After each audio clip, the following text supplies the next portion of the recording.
Hi folks, you're with Tacitus Today, your pushback channel. Please listen to this presentation as you would a radio broadcast.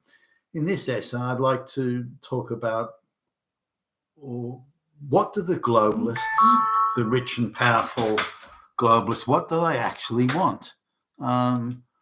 They're already fantastically rich and powerful. They have awesome amounts of power. I mean, how many private Lear jets can you have? How many 50-room waterfront mansions can you have? How many homes and houses around the whole world you can have? Some of these people have hundreds of millions of dollars worth of real estate, and that's before you get to the fleet of private Lear jets and so on.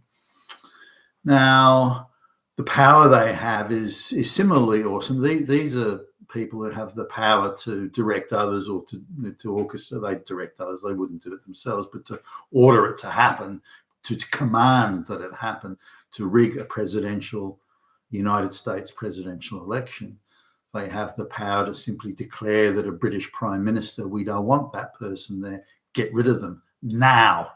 They have the power to remove elected politicians from any position of authority or power that they choose. They have the power to have people murdered and assassinated in high security prisons. They have the power to make surveillance cameras switch off at the key moment. They have the power to make security guards go to sleep when required. They have endless amounts of power. They have the power to start wars. They have the power to blow up important infrastructure. They have the power to direct policy of an entire body, such as the United Nations or the EU and so on. So this is the level of power that they have. So what don't they have that they still want? Now, we look at the sort of people that are in the driver's seat. I'm not saying these people do or don't directly direct or command or order things to happen, but Larry Fink from BlackRock, the guys in charge of the State Streets and the Vanguards, the Bill Gates, the big NGO players, the billionaires behind them. These people already have fantastic, unimaginable levels of wealth and power and influence. So what is it they want? Do they want a better world or something? What are they trying to improve people's lives? You'll own nothing and be happy. What is it that they want? They already have everything. They already have fantastic wealth and power and influence. And again, as I say, they have the power to decide, to determine which politicians will be in public office. And the only person they haven't controlled for some time is Trump, and look what they're doing. And again, these people have the power to rig court cases. They have the power to ensure that activist judges get to hear. They have the power to trample over the American Constitution. They have the power to stack juries. They have the power to disregard the law completely. These are, again, that is a huge amount of power. So what is it they want? I struggle with this. You guys already have so much power. You already have so much wealth. You already have so much influence. You can already do pretty much what you want whenever you want. So why do you want more? What is it you actually want with the globalist project? Now, there are various sort of schools of thought that come. One is the elites are outraged that they have to share power with the working classes, the people, the hoi polloi, the great unwashed, the masses. Why do we have to share power with those bums?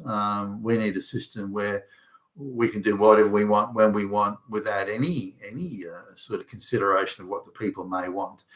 But again, they pretty much can do that now as it is.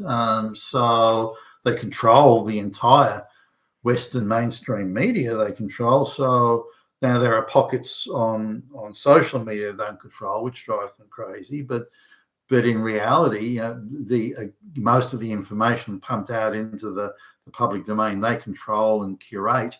So there's a little bit more power they can get, but really not that much in the overall scheme of things. So, but they seem to resent anything outside of the narrative that they control. But why is that such a big deal to them? Why would they give a shit? They've already dismantled democracy and the right of the people to choose their government and to choose their politicians. That's already been pretty much done away with. The rule of law, due legal process, equality under the law, that's been done away with pretty much. Again, maybe there's a few little sort of corners of the judicial system they haven't quite fully penetrated. They subverted all of the public service. Again, so they've pretty much got everything they want. Now, if they want the people have to accept the conditions we impose upon them and accept it without question. That, they could argue, is work they still have to be done. We want to produce movies with an all-black lesbian cast telling white people how evil they are, and then that movie has to be a runaway box office success.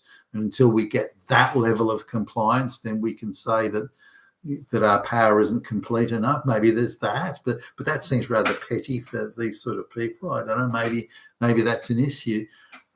So not wanting to share power with the hoi polloi, that I can kind of understand, but I think they've pretty much already got that now. So total obedience and compliance, unquestioning childlike compliance and obedience. Again, that could be something, but I don't know why they'd want that. But maybe they do. Maybe they're little people with too much power, and little people with too much power always seem to go down that path. Stalin and those sort of, the Soviet Union, Pol Pot in Cambodia, Mao, and these sort of people. They do seem to default to that sort of viewpoint.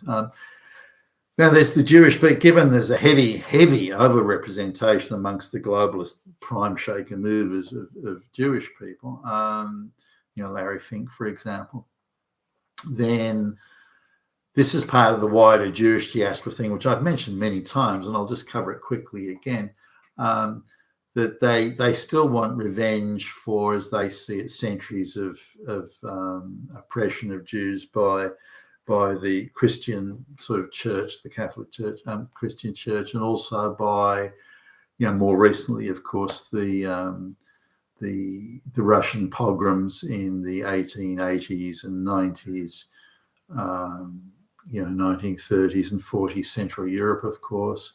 Now, when this is something in particular that seems to grind the gears of the Jewish activist class. And by the way, I've known Jewish people who invited us into their house and who we've done, they'd be going away on vacation, say, hey, could you please look after our pets for us? And, so we take the dogs in and walk them and look after them and make a fuss of them. And, we're known for being good with animals. And they're very appreciative of that. But going to their house, there's one particular place I'm thinking of here, very Jewish, these people, and they've got a room in a generously proportioned house. They've got a room in it which is a dedicated Holocaust library in their fucking private house, for goodness sakes.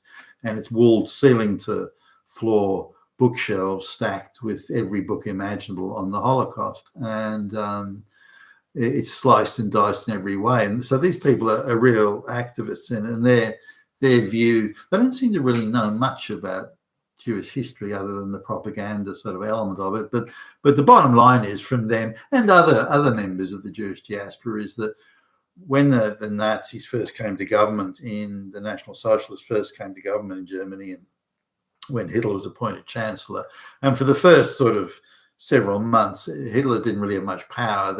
Out of the 11 senior ministries in the government, the Nazis only held 2, Chancellor Hitler and Governor of East Prussia, which was divided by a Polish land corridor at the time, and that was Hermann Goering. And so the rest of them were the rest of the senior ministries were held by other parties, or particularly the party of Franz von Papen. So it was really into sort of 1930, later in 1934, that the Nazi government invited the Jews to leave, saying, look, we want you to leave Germany. And there was, give or take, around 400,000 Jews at the time. And the Nazis put a lot of resources at the disposal of the Jews, such as English interpreters or other language interpreters. So if you wanted to go to, I don't know, France, or you wanted to go to, the United States, Britain, and so on, they would provide interpreters. They would provide all sorts of services to assist the Jews in leaving. So now the better educated, sort of super skilled Jews, were able to get visas to go to places like the United States. But the world was in a depression, and there was a huge amount of unemployment in these places.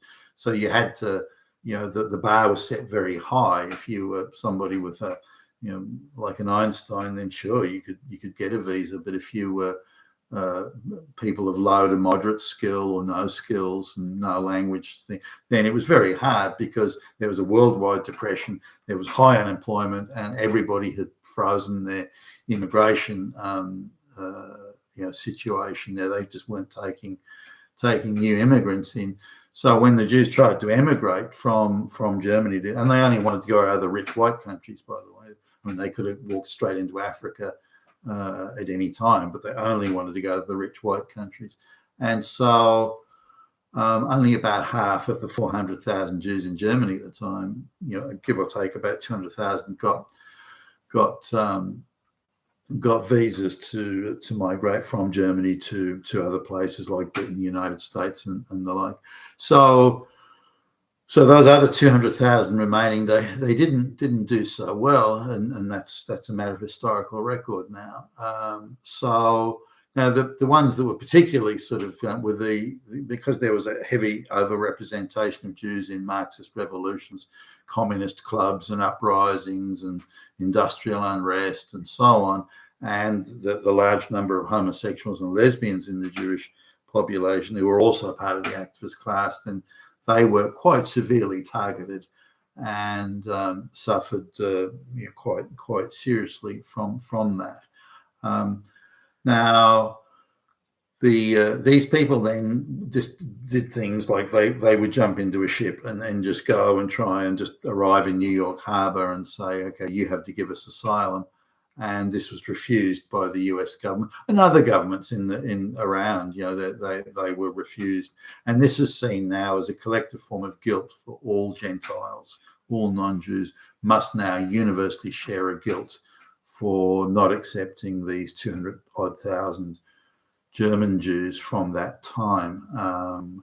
This was added to with some of the Austrian Jews following the integration of Austria and Germany, Austria being, at the time, 100% German speaking.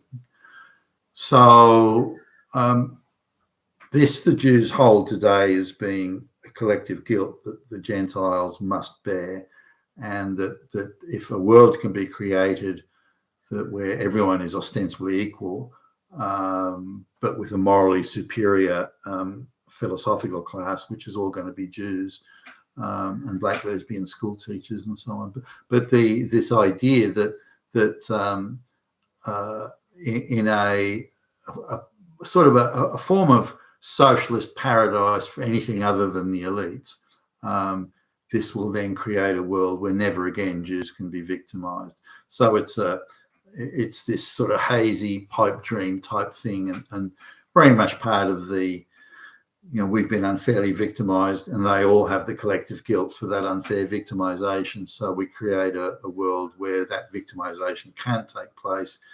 The key planks to that victimization, we have to break the Christian church, and we have to break all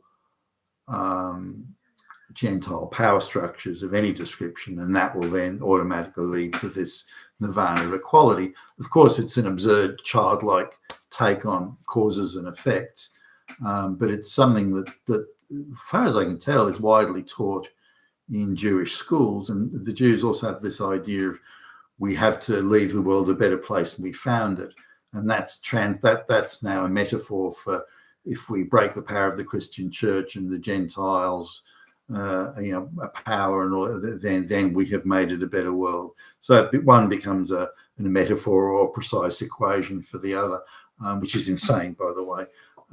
All the things that protect protect Jews, such as the rule of law, which is being quickly and aggressively broken down, the rule of law and due legal process and so on. These are things that the Gentiles will uphold. When you allow it to be subverted, as it was in Nazi Germany, by the way, or in the Soviet Union or anywhere, when you allow that rule of law and due legal process to be subverted, that is the problem, not the going after a certain race or group. Because you can go after anyone you want, be they Jews or anyone else, but then you come up with this really thorny problem.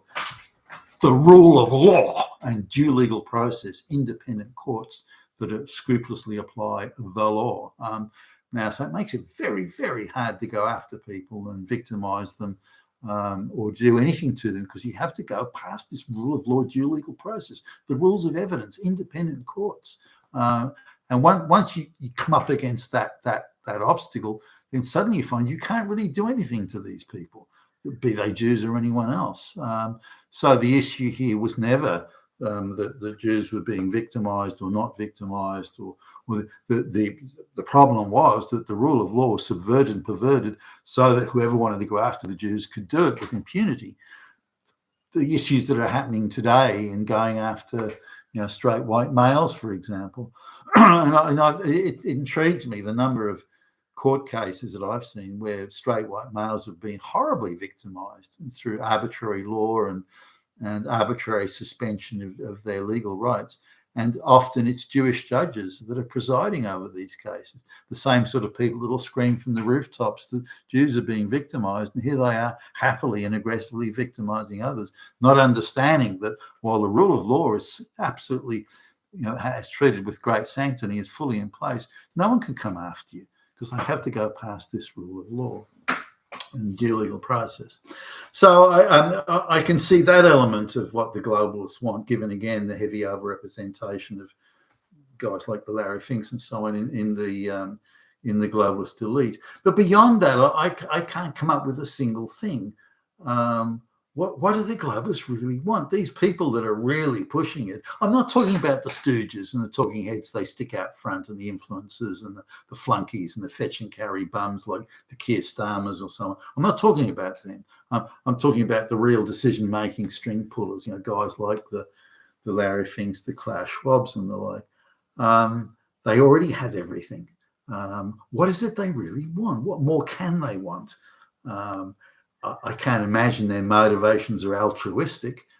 Do they live in some imaginary fantasy world that none of us are privy to? And if what they're wanting to impose is so good, why do they have to engage in so many lies, deceptions, and oppressions to achieve this?